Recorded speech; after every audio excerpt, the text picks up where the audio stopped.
ऐसा कितनी बार हुआ आपके साथ कि आपने ट्रेड ओपन किया है, आपके फेवर में भी गया बट आपका टारगेट हिट नहीं हुआ है और बिना टारगेट हिट किए प्राइस वापस नीचे आ गया? अगर आपके साथ ये बार-बार हो रहा है, there is one very important concept जो आप शायद यूटिलाइज़ नहीं कर रहे हो, जिसे कहते हैं एवरेज सेशन वॉलेटिलिटी। अब ये शायद आपने पहली बार सुना होगा या शायद आपने सुना होगा, बट ये बहुत ज़्यादा इंपॉर्टेंट कांसेप्ट है। इसका मतलब बेसिकली ये होता है कि एक सेशन के अंदर एवरेज मूव कितना बड़ा आता है, एक पर्टिकुलर इंस्ट्रूमेंट के अंदर। मान लीजिए अगर आप गोल्ड में ट्रेड कर रहे हो, गोल्ड का एवरेज सेशन वॉलेटिलिटी क्या है? इसका मतलब सिंपली ये है कि न्यूयॉर्क सेशन में अगर आप गोल्ड ट्रेड कर रहे हो, तो एक न्यूयॉर्क सेशन में एवरेज कितना बड़ा मूव गोल्ड लेता है, ये जानना आपको बहुत ज्यादा जरूरी है। क्योंकि लोग जब ट्रेड्स ओपन करते हैं, मान लीजिए गोल्ड का average session volatility New York session में 20 पिप्स का है, $20 का है। अब मान लो आपने गोल्ड में ट्रेड ओपन किया और आपने ये बोला कि भाई मेरे को तो $40 का टारगेट चाहिए, मेरा स्टॉप लॉस ही $20 का है, मेरा टारगेट होगा $40 का, मैं वेट करूंगा टारगेट लगा के। अगर आप ऐसा कर रहे हो, there is a very very high chance कि आप इसमें बहुत बड़ी गलती करो without even considering average session volatility. तो इसके अंदर और डिटेल में जाते हैं और इसको समझते कि एग्जैक्टली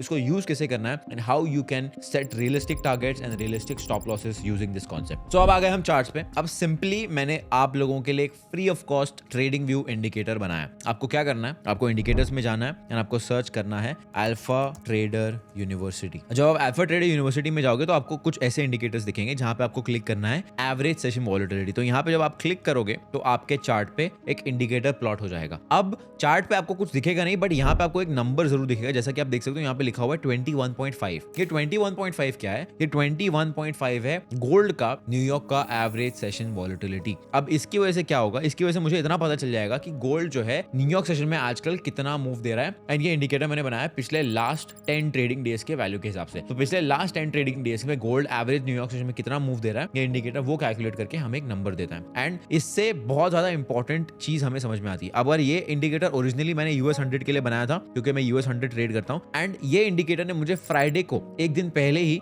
बहुत इंपॉर्टेंट डेटा पॉइंट दिखाया था। अब मैं आपको एग्जांपल देता हूं। अब मान लीजिए जब US 30 में मैं ट्रेड ले रहा था, तो मेरा यहाँ पे सपोर्ट लेवल था कुछ ऐसा। यहाँ पे मैंने सपोर्ट लेवल को ड्रॉ किया हुआ था एंड यहाँ पे मेरा ऐसा था एनालिसिस कि जब प्राइस सपोर्ट लेवल को टैप इन करेगा तो यहाँ पे एंट्री मैं ले सकता हूँ बुलिश कैंडल क्लोज पे। उसके बाद हुआ क्या मैं आपको दिखाता हूँ। तो आप ध्यान से देखोगे तो यहाँ पे प्राइस ने मुझे एक बुलिश एंट्री दी थी। तो यहाँ पे this was a valid entry as per my strategy, क्योंकि यहाँ पे मुझे एंट्री मिल गई, ठीक है, बुलिश कैंडल मिल गया, सपोर्ट को टैप इन कर लिया, ये मेरा स्टॉप लॉस हो गया। अब इस मोमेंट पे आप देख रहे हो एवरेज सेशन वॉलेटिलिटी इंडिकेटर मुझे ये दिखा रहा है कि न्यूयॉर्क सेशन में US 100 का एवरेज सेशन वॉलेटिलिटी इज 176। तो अब ओरिजिनली मान लो अगर मैं अपना स्टॉप लॉस यहाँ पे रखता, मेरा स्टॉप लॉस हो गया कितने पॉइंट्स का? ऑलमोस्ट 130 पॉइंट्स का स्टॉप लॉस हो गया। तो अगर मुझे 1:2 का रिस्क रिवॉर्ड रेशियो अचीव करना है तो मुझे क्या करना पड़ेगा? मुझे 260 का टारगेट रखना पड़ेगा। तो 260 पॉइंट अगर मैं इसको करता हूं, do you think that is realistic? No, क्योंकि यहाँ पे मैं सीधा 90 पॉइंट एक्स्ट्रा एक्सपेक्ट कर रहा हूं मार्केट से, जहां पे मार्केट मुझे क्लियरली बता रहा है कि 170 पॉइंट का एवरेज सेशन वॉलेटिलिटी है न्यूयॉर्क में। तो यहाँ पे मैं क्या कर सकता हूँ? अब मुझे जब पता है कि मैं एक ज्यादा बड़ा टारगेट एक्सपेक्ट कर रहा हूँ, what I will do is I will take my stop loss to this level, क्योंकि यहाँ पे मैं क्या कर रहा हूँ, 736 पे मैं एंट्री ले लेता हूँ, ठीक है। यहाँ पे मैं 130 का स्टॉप लॉस ही रख रहा हूँ। जब सेशन वॉलेटिलिटी 170 का है तो 130 का स्टॉप लॉस लगा के कोई मतलब ही नहीं है, क्योंकि मैं सेशन वॉलेटिलिटी का एटलीस्ट अगर मैं अपने फेवर में मूव एक्सपेक्ट कर रहा हूँ तो मैं उसका डबल स्टॉप लॉस रख के क्या करूँ, उसका कोई लॉजिक ही नहीं बनता है। सो टेक्निकली मेरा स्टॉप लॉस होना चाहिए यहाँ पे। अब यहाँ पे मैंने स्टॉप लॉस लगाया कितने का? यहाँ पे मैंने स्टॉप लॉस लगाया barely 100 पॉइंट्स का, which is almost half of the average session volatility.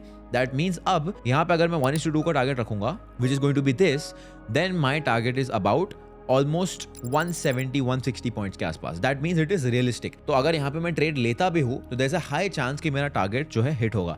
इसको हम प्ले करके देखते हैं। And as you can see price ने ऑलमोस्ट टारगेट को टैप इन किया with by almost 1 point miss हो गया। Of course if I was in this trade actually I would have exited over here on this bearish candle, but as you can see price वहां तक गया और फिर वहां से प्राइस वापस नीचे की तरफ आ गया और उस सपोर्ट रीजन में टैप इन कर दिया। तो अगर मान लो इसको मैं और नीचे लेके स्टॉप लॉस को और एग्जैक्ट कट टू कट रखता तो as you can see it is a simple 1:2 का risk reward ratio which is achieved। And this was only possible क्योंकि मैं इस डेटा पॉइंट के ऊपर ध्यान दे रहा था। अब ये कोई बहुत मैजिकल चीज नहीं है, this is basically you understanding statistics and average, क्योंकि हर एक दिन एक एवरेज पैटर्न रिप्ले होता है मार्केट्स के अंदर। And the best part is that हर दिन, अब मान लो गोल्ड जो है आज के टाइम पे गोल्ड का प्राइस चल रहा है कुछ $3,300 के आसपास। अब मान लो गोल्ड अगर $4,000 पे पहुंच जाता है तब उसका एवरेज सेशन वॉलेटिलिटी बहुत ज़्यादा बढ़ जाएगा।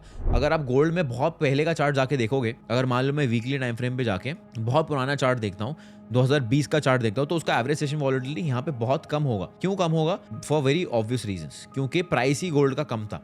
अगर गोल्ड $2000 पे है, तो $2000 पे गोल्ड अगर रोज का मूव $40 का भी मूव देगा, तो how is that actually possible? That's just not possible. That is exactly why it is very important for you to understand. यहाँ पे आप देख सकते हो एवरेज सेशन वॉलेटिलिटी जो है $5, $6, $7 का हो चुका है। जबकि मैं अगर यहाँ पे आज के टाइम पे आता हूँ, तो एवरेज सेशन वॉलेटिलिटी यहाँ पे मुझे 18 का दिखा रहा है। That means average session volatility price के साथ, टाइम के साथ चेंज होता रहता है। And that is exactly why you need to understand that. पिछले 2 साल पहले अगर आप गोल्ड में ट्रेड लेते और आप ये सोचते कि मैं 100 पिप्स का टारगेट रखूंगा, that was completely unrealistic. But अगर आप आज के टाइम पे सोचोगे, that is still realistic, because gold का सेशन वॉलेटिलिटी जो है अब 200 पिप्स हो चुका है as of now as we speak.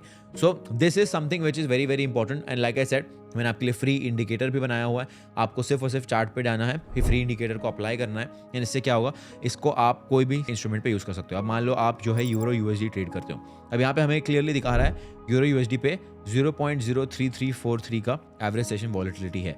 अब ऑफ कोर्स करेंसी पेज में थोड़ा सा कॉम्प्लिकेटेड लगेगा, but you can easily draw it and see. So 0.0033 which is something like this.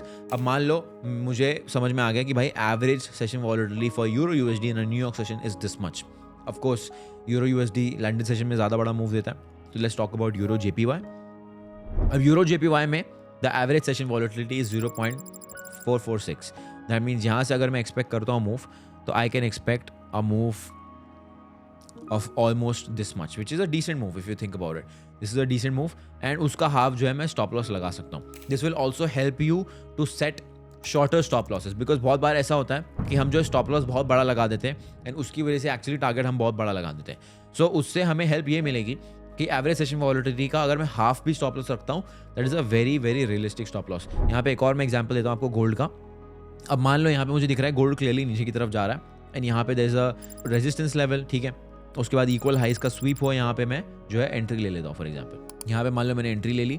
अब मैं नॉर्मली स्टॉप लॉस यहाँ रखूंगा, बट एवरेज सेशन वॉलेटिलिटी कितना है, $21 का. यहाँ पे मेरा स्टॉप लॉस कितना है, यहाँ पे मेरा स्टॉप लॉस है $14 का, which is still high. So let's say even if I bring my stop loss back to this level, it is still very very very realistic after this particular entry.